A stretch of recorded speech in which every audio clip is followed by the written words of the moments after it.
খিদমত করার বদৌলতে আপনাকে মা বাবার খিদমত করার সব দান করবে। ও বন্ধু মুসলমান, বলতে চাই, খুব খেয়াল করে শুনেন, জুরাইজ পাদ্রী আল্লাহ তাআলার একজন গোলাম ছিল, আল্লাহ তাআলার একজন খাঁটি ওলি ছিল। নাম কি তার? জুরাইজ পাদ্রী আল্লাহ তাআলার খাঁটি বান্দা ছিলেন। কিন্তু মা বাবার শুধু কথায় উত্তর না দেওয়ার কারণে, মা বাবার কথার জবাব সঠিকভাবে না দেওয়ার কারণে আল্লাহ পাক রব্বুল আলামিন তার উপর নারাজ হয়ে গেছেন। মা তার উপর নারাজ হয়ে গেছে। মা নারাজ হয়ে যাওয়ার কারণে আল্লাহ পাক তার উপর নারাজ হয়ে গেছে। বন্ধু ও বাবারা, খুব খেয়াল করে শুনেন, জুরাইজ পাদ্রী এমন একজন আল্লাহর ওলি বাবা, দুনিয়ার ঘর বাড়ি ছেড়ে দিয়ে খানকায় গিয়ে একটা গির্জার ভিতরে নিরালায় গিয়ে আল্লাহ তাআলার ইবাদতে মশগুল হয়ে গেলেন। আল্লাহ তাআলার ইবাদত বন্দেগী সেখানে দীর্ঘ সময় আল্লাহ তাআলার ইবাদত বন্দেগীর ভিতরে মশগুল ছিলেন। সবাই গ্রামের ভিতরে বাদশা পর্যন্ত খোঁজ খবর জেনে গেছে জুরাইজ পাদ্রী একজন আল্লাহওয়ালা। তিনি সব সময় আল্লাহ তাআলার কুদরতি পায়ে সিজদা করে পড়ে থাকেন। উনি আল্লাহ তাআলা ছাড়া দুনিয়ার কিচ্ছু বোঝেন না। বান্দা ও দুনিয়ার মুসলমান, মুরব্বী বাবাজিরা, যুবক ভাইয়েরা, পর্দার আড়ালের মা বোনেরা, খেয়াল করে শুনে রাখো, এই জুরাইজ পাদ্রী এত বড় আল্লাহর ওলি, এত বড় আল্লাহ তাআলার নৈকট্য হাসিল করছেন, যার সুনাম পুরা দুনিয়ার ভিতরে ছড়ে গেল। বাদশা পর্যন্ত তাকে আল্লাহর ওলি হিসাবে চেনেন। ও বন্ধু মুসলমান, হঠাৎ করে জুরাইজ পাদ্রীর মা একদিন গির্জার ভিতরে চলে আসছে। এসে ডাকটা বলতেছেন, বাবা জুরাইজ, একটু এদিকে আসো, আমি তোমার সাথে একটু কথা বলবো। জুরাইজ নামাজের ভিতরে দাঁড়ায় আছেন, সাথে সাথে আল্লাহকে ডাকটা বলতেছেন, আল্লাহ, আমি তো নামাজের ভিতরে দাঁড়ায় আছি, মা তো আমাকে ডাকতেছেন, আমি কেমনে নামাজের ভিতর থেকে মার কথা উত্তর দেই? জুরাইজ পাদ্রী মায়ের কথার কোনো উত্তর দিতে পারলেন না। মা দ্বিতীয়বার ডাক দিলেন, জুরাইজ, আমি তোমাকে ডাকছি, তুমি আমার ডাকে সাড়া দাও। জুরাইজ পাদ্রী তৃতীয়বারও কোনো কথা উত্তর দিলেন না। তৃতীয়বার যখন মা ডাকটা বললেন, বাবারে, আমি তো তোর কাছে আসছিলাম একটা প্রয়োজনে, বাবা, তুই নামাজের ভিতরে দাঁড়াইছিস, আমার কথার কোনো উত্তর দিলি না। আমি দোয়া করে গেলাম, আল্লাহ তাআলা তোকে দুনিয়ার ভিতরে লাঞ্ছিত অবদস্থ করবেন, আমি তোরে একটা অভিশাপ দিয়ে গেলাম। আল্লাহ পাক রব্বুল আলামিন এমন একটা অভিশাপ দিবেন, এমন একটা অপবাদ আমি তোমাকে দিয়ে গেলাম, যে অপবাদের কারণে মৃত্যুর আগ মুহূর্তে হলেও আল্লাহ পাক তোমাকে বিশ্বাস সনদ লাগায় দিবে। জোরে কর নাউজুবিল্লাহ। কিসের সনদ লাগায় দিবে? বেশ্যা। তুমি একজন বেশ্যাকারী, তুমি একজন জেনাকারী, আল্লাহ পাক রব্বুল আলামিন এমন একটা সনদ তোর মৃত্যুর আগে তোকে লাগায় দিবে। এইবার জুরাইজ পাদ্রী নামাজটা শেষ করে আল্লাহ তাআলার দরবারে কান্নাকাটি শুরু করে দিলেন। রব্বুল আলামিন, আয় আল্লাহ, আমি তো নামাজের ভিতরে ছিলাম, আমার মা আমাকে ডাক দিয়েছে, মার ডাকে আমি সাড়া দিতে পারি নাই, মা তো আমার জন্য বদদুয়া করে গেল। রব্বুল আলামিন, আল্লাহ, আমাকে আপনি হেফাজত করেন আল্লাহ। কিন্তু মা যেহেতু দোয়া করেছে, পৃথিবীর কোনো হাইকোর্ট সেটাকে ঠেকাইতে পারবে না। মা বাবা দোয়া করার সাথে সাথে সেটা কারেন্টের মতো আল্লাহ তাআলার দরবারে লেগে যায়। যেরকম সুবহানাল্লাহ। ও বন্ধু মুসলমান বাবাজিরা আমার, লক্ষ্য করে শুনুন, এইবার কি করলেন জুরাইজ পাদ্রী? তার কথায় সাড়া দিতে পারলেন না। মা চলে গেছে। মা গ্রামের বাড়িতে যখন চলে গেছে, উনি আবার আল্লাহর কুদরতি পায়ে সিজদা নিয়ে মগ্ন আছেন, ব্যস্ত আছেন। হঠাৎ করে একজন দুষ্ট রাখাল কি করতেছিলেন, গির্জার পাশ দিয়ে যেতেছিলেন। গির্জার পাশে আর একজন একটা সুন্দরী মহিলা ওই রাস্তা দিয়ে যাইতেছিল। কোন মহিলা? সুন্দরী একজন মহিলা ওই গির্জার পাশ দিয়ে যাচ্ছে। একজন রাখালের সাথে সুন্দরী মহিলার সাথে সাক্ষাৎ হয়ে গেল। একটা পর্যায়ে সুন্দরী মহিলার সাথে ওই রাখালের সাথে কি হয়ে গেল? অবৈধ সম্পর্ক হয়ে গেল। এই অবৈধ সম্পর্কের কারণে, জিনা ব্যভিচারের কারণে ওই নারীর সন্তান প্রসবের বেদনা শুরু হয়ে গেল। নারীর গর্ভে একটা সন্তান চলে আসলো। আস্তে আস্তে যখন পেটটা বড় হয়ে গেছে, গ্রামের ভিতরে ছড়ায় গেল, কি ব্যাপার, এই নারীর সাথে কে জেনা করেছে? এই নারীর তো কোনো বিবাহ শাদী হয় নাই, কেন এর সাথে কে, কোন ব্যক্তি জেনা ব্যভিচারে লিপ্ত হলো? নারীকে তার বাদশার রাজমহলে ডাকা হলো, কি ব্যাপার, তোমার সাথে কে জেনা করেছে, এদিকে আসো। নারী সরাসরি বাদশার দরবারে গিয়ে বললেন, বাদশাহ জাহাপানা, আমার সাথে একমাত্র ওই জুরাইস পাদ্রী, যে গির্জায় বসে আল্লাহ আল্লাহ জিকির করে, উনি আমার সাথে জেনা করেছে। আসলে কি তাই করেছে? কিন্তু মিথ্যা অপবাদ। কি অপবাদ? ওই যে মা দোয়া করেছেন, আল্লাহ আমি আপনার দরবারে দোয়া করে গেলাম, রব্বুল আলামিন আমার সন্তান আমার ডাকে সাড়া দিল না, আল্লাহ আপনি তাকে মৃত্যুর আগে একটা বেশ্যার অপবাদ লাগায় দিবেন। সাথে সাথে আল্লাহ পাক রব্বুল আলামিন মায়ের দোয়াটাকে কবুল করে নিয়েছেন। এই জন্য মা যত খারাপই হোক, মা যত কষ্টই সন্তানকে দিক, এই মা যদি সন্তানের জন্য দোয়া করে, আল্লাহ পাক রব্বুল আলামিনের আরশ মহল্লায় সরাসরি পৌঁছে যায়। ও বন্ধু মুসলমান বাবাজিরা আমার, আমাদের যাদের মা বাবা দুনিয়ার বুকে বেঁচে নাই, যদি শ্বশুর শাশুড়ি বেঁচে থাকে, আমরা তাদের খেদমত করব, সাথে মা বাবার জন্য আমরা বেশি বেশি করে আল্লাহর রাস্তায় দান সদকা করব, আল্লাহ পাকের কাছে বেশি বেশি করে দোয়া করব, নফল নামাজ পড়ে আল্লাহ তাআলার দরবারে দোয়া করব, আর আল্লাহর কুদরতি পা ধরে মাফ চাবো, রব্বুল আলামিন মা বাবা ছিল বুঝতে পারি নাই, এরকম কখনো কোনো ওয়াজ আমি শুনি নাই, কিন্তু আজকে শুনেছি, এই ওয়াজের কারণে আমার মনটা পরিবর্তন হয়ে গেছে। আল্লাহ আপনার কাছে মাপ চাই, আল্লাহ মাকে পাইলাম না, বাবাকে পাইলাম না, আজকে যদি মা বাবা দুনিয়ার বুকে বেঁচে থাকতো, মা বাবার পাটা ধইরা মাপ চাইতাম। রব্বুল আলামিন যেহেতু মা বাবা দুনিয়ার বুকে বেঁচে নাই, আল্লাহ আপনি তাদেরকে মাফ করে দেন, আল্লাহ আপনি তাদেরকে জান্নাতবাসী হিসাবে কবুল করে নেন। সবাই বলেন আমিন। ও বন্ধু মুসলমান বাবাজিরা আমার, পর্দার আড়ালের মা বোনেরা আমার, খেয়াল করে শোনেন, এইবার যখন খবরটা বাদশার দরবারে পৌঁছে গেছে, বাদশা নারীকে ডাকলেন, এদিকে আসো, তুমি সত্যি কথা বলো, তোমার সাথে কে জেনা করেছে? তোমার সাথে কে অবৈধ সম্পর্কে লিপ্ত হয়েছে?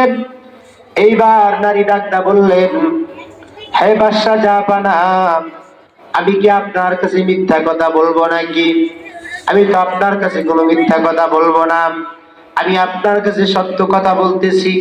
জুরাইস পাদ্রী আমার সাথে জেনা ব্যভিচারে লিপ্ত হয়েছে, শুধু তাই নয়, তার ওই জেনা ব্যভিচারের কারণে আমার গর্ভে সন্তান এসে গেছে, এর দায়ভার জুরাইস পাদ্রীকে নিতে হবে, আপনি কঠিন শাস্তি তাকে দিবেন।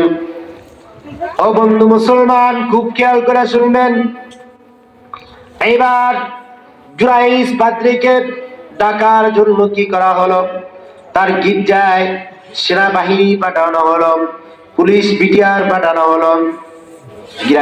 জুরাইস পাদ্রীর দরজায় গিয়ে করাঘাত করছেন, জুরাইস পাদ্রীকে ডাকা হইতেছে, কিন্তু জুরাইস পাদ্রী তো আল্লাহ তাআলার জন্য নামাজের ভিতরে দাঁড়ায় গেছেন। নামাজের ভিতরে দাঁড়ায় আল্লাহ তাআলার কুদরতি সিজদায় পড়ে কান্না করতেছেন, রব্বুল আলামিন আপনি আমাকে মাফ করে দেন।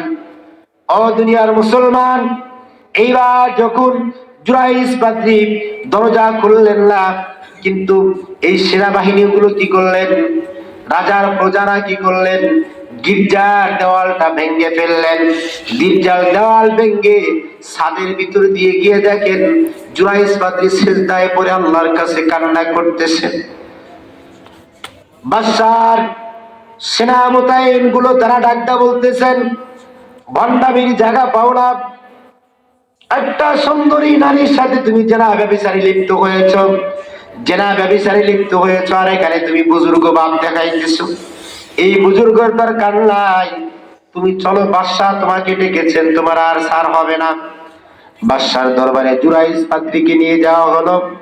বাদশাহ জুরাইজ পাদ্রীকে ডাকতে বললেন, হে জুরাইজ পাদ্রী, তোমার ব্যাপারে যেই মন্তব্যটা করতেছেন এই নারী, তুমি নাকি বলে জেনা করেছে, কিন্তু আমি তো বিশ্বাস করতে পারছি না। কেন তুমি এরকম একটা খারাপ কাজে লিপ্ত হইবা, এরকম কল্পনা তো আমাদের ছিল না। ও বন্ধু মুসলমান, এবার জুরাইজ পাদ্রী ডাকতে বললেন, বাদশাহ আপনি বিশ্বাস করেন আমি এই জিনায়ের ভিতরে আমি লিপ্ত হই নাই, এই জিনায়ের কাজ আমার দ্বারা কোনোদিন সম্ভব না। মহিলা ডাক্তার বললেন, না না বাদশাহ জাহাপানা, আপনি ওনার কথা বিশ্বাস করবেন না, এই জুরাইজ পাদ্রী আমার সাথে জেনা ব্যভিচারে লিপ্ত হয়েছে। জুরাইজ পাদ্রীর জেহেনের ভিতরে আঘাত লেগে গেল। আমার মা তো আমার জন্য বদদোয়া করেছিলেন, হয়তো আল্লাহ পাক রব্বুল আলামিন আমার মায়ের বদদোয়াটাকে কবুল করেছেন, যার কারণে আজকে আমাকে মিথ্যা অপবাদের দায় আমার ঘাড়ে চাপ দেওয়া হচ্ছে। ও বন্ধু মুসলমান, জুরাইজ পাদ্রী বাদশার কাছে অনুমতি চাইলেন, হ্যাঁ বাদশাহ জাহাপানা, আপনি আমাকে একটু অনুমতি দেন, আমি একটু আমার মায়ের কাছ থেকে ঘুরে আসবো, তারপরে আপনি যে শাস্তি দিবেন আমি ওই শাস্তি মেনে নিতে রাজি হয়ে যাইব। জোরে বলেন সুবহানাল্লাহ। ও বন্ধু মুসলমান, এইবার জুরাইজ পাদ্রী মায়ের কাছে ছুটে গেলেন। মায়ের কাছে ছুটে গেলেন, যাওয়ার পরে মার পা ধরে কান্নায় লুটে পড়লেন, মা আমি তো আল্লাহর জন্য নামাজে দাঁড়িয়েছিলাম, আমি তোমারটাকে সাড়া দিতে পারি নাই, মা তোমার তো মনে আমি কষ্ট দিয়েছি, মা তুমি আমাকে মাফ করে দাও। ও মা, তুমি যদি আজকে আমাকে মাফ না করো, আমি বাদশার দরবারে লাঞ্ছিত অপদস্থ হয়ে যাচ্ছি, আমাকে বিচ্ছার অপবাদ দেওয়া হয়েছে, জেনাকারীর অপবাদ দেওয়া হইতেছে, আল্লাহ রব্বুল আলামিন আমাকে মাফ করবে না। মা তুমি আমার জন্য আল্লাহ তাআলার দরবারে আবার দোয়া করো, আল্লাহ যেন আমার এই মিথ্যা অপবাদটা দূর করে দেয়। মা সন্তানের মাথায় হাত বুলায় দোয়া করে দিলেন, যাও জুরাইজ পাদ্রী তুমি বাদশার দরবারে চলে যাও, আল্লাহ পাক তোমারে আবার মাসুম বানায়া দিবে। ও বন্ধু মুসলমান বাবাজিরা আমার, পর্দার আড়ালের মা ও বোনেরা আমার, খেয়াল করে শুনবেন। এইবার যখন জুরাইজ পাদ্রী কি করলেন, দৌড়াইয়া বাদশার দরবারে চলে আসলেন। আসার পরে বাদশাকে ডাকটা বলতেছেন, হে বাদশাহ জাহাপানা, আপনার কাছে আমার একটা আরজি আছে। বলে কি আরজি তোমার? বাদশার কাছে ডাকটা বললেন, বাদশাহ আপনি আমাকে একটু অনুমতি দেন, আমি একটু কি করব, এই পেটের যে বাচ্চাটা আছে এই বাচ্চাটাকে আমি জিজ্ঞাসা করব, এই বাচ্চাই উত্তর দিবে কে তার বাবা, কে তার মায়ের সাথে জেনা করেছে। আমি এই বাচ্চাটাকে জিজ্ঞেস করলে এই বাচ্চা উত্তর দিয়ে দিবে। বাদশা তো আরো কি করলেন, হতভম্ব হয়ে গেলেন, এ কি আশ্চর্য কথা, একটা পেটের বাচ্চা সে কথা বলবে, এটা তো মেনে নেওয়া যায় না, এটা কেমনে সম্ভব? কিন্তু আল্লাহ পাক ইচ্ছা করলেই তো সবকিছু সম্ভব। জোরে বলেন ঠিক কিনা? ও বন্ধু মুসলমান, এইবার জুরাইজ পাদ্রী শাহাদাত আঙ্গুল দ্বারা কি করলেন, ওই মহিলার পেটের দিকে ইশারা করলে বললেন, হে বাচ্চা, যে আল্লাহ তোমাকে সৃষ্টি করছে ওই আল্লাহর শপথ খেয়ে বলছি, তুমি এখনো মাসুম আছো, আল্লাহ পাক তোমার কোনো গুনাহ লেখেন নাই, তুমি সত্য কথাটা বলে দাও, তোমার মায়ের সাথে কে জেনা ব্যভিচারে লিপ্ত হয়েছে, তোমার মায়ের সাথে কে জেনা করেছে, তুমি কোন জেনাকারীর সন্তান? এইবার সাথে সাথে ওই জেনাকারী মহিলার পেটে যে বাচ্চা ছিল, আল্লাহ পাক রব্বুল আলামিন ডাক্তার বললেন, হে বাচ্চা, আমি তোমাকে কথা বলার শক্তি দিয়ে দিলাম, তুমি তার উত্তর দিয়ে দাও। কথা কি বুঝতেছেন? একটু চলবে 10 মিনিট, হুজুরকে ডাক দেব, কষ্ট হইতেছে না? এইবার বলতেছিলাম,